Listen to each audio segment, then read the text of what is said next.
before the 70s. It's a great one, actually. I'm not quite sure whether I love the music so much from this era because it was my teenage years, or whether it was just full of great artists. This is, of course, Bowie, Elton John, you know, major influences on me as a young teenage lad, sort of, you know, as we do, getting into the new stuff, going forward, all that great stuff. Anyway, these are the things that took place during 1970, working our way back from 79 in different groups. So first of all, in 1979, we had, July 1979, 1st of July, Sony put forward the Walkman.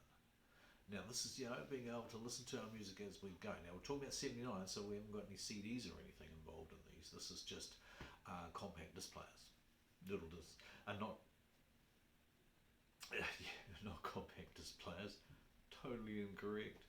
These are tape players, little tape decks that you could strap to yourself and walk around with headphones. Very flash at the time, people used to exercise with them, now we do now. Of course, 1977, never mind the bollocks, here comes the Sex Pistols.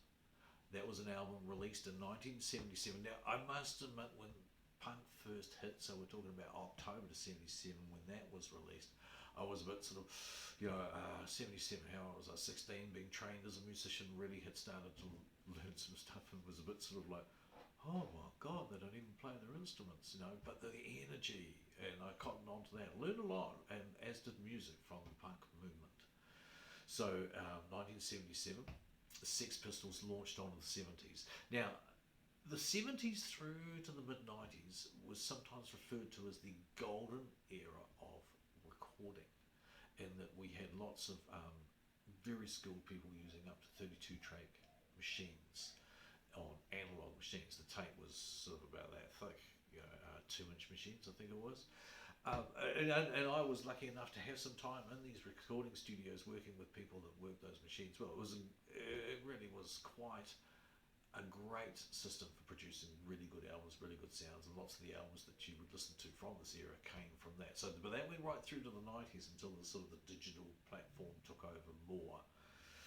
Okay, check my little notes here.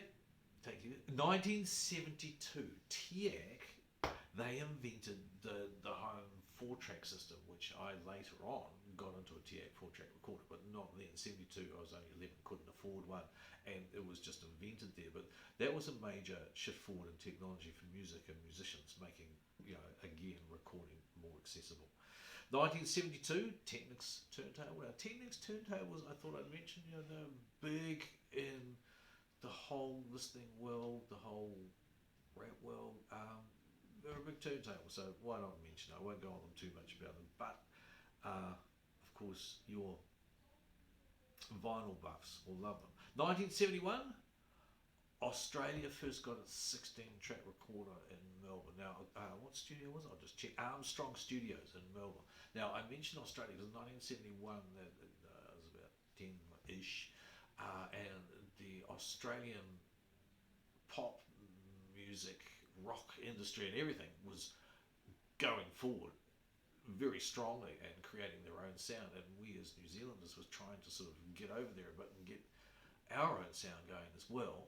And I was getting into bands like Dragon, for instance, and I thought what they were doing over in Australia was amazing. This is all around about that time, and of course, you know, they were having a real hard life. I was a young lad into the romance of it, of playing away in a foreign country.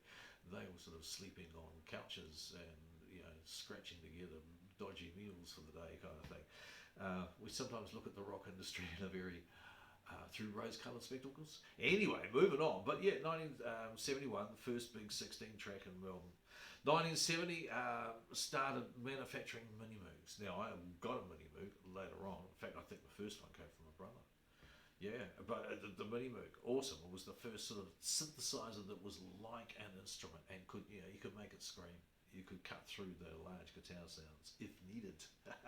1977, the first Star Wars movie, which was number 4, A New Hope.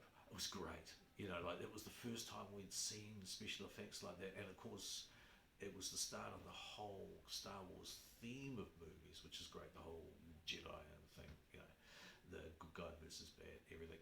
Loved the movies, loved the series. So that was the first start of that. I can remember going to that, blown away. Now let me see. I just lost my place. Not to worry. Oh, One Flew Over Cuckoo's Nest. Yeah, yeah, that was a good movie. That was meaningful in a different way. I used to watch a lot more movies then, but I remember One Flew Over the Cuckoo's Nest was very moving. Okay, moving on. World events, a good one. 1975, end of the Vietnam War. That was great. A war that had been going for a long time stopped 30th of April 1975. Especially as a young guy, I saw that as, because I was 14, I saw that as really awesome that that war had finished. That had been going on, what I felt like was my whole life. Now, 1977, Voyager 1 and Voyager 2 were launched. We'll discuss that in the other video about the 80s.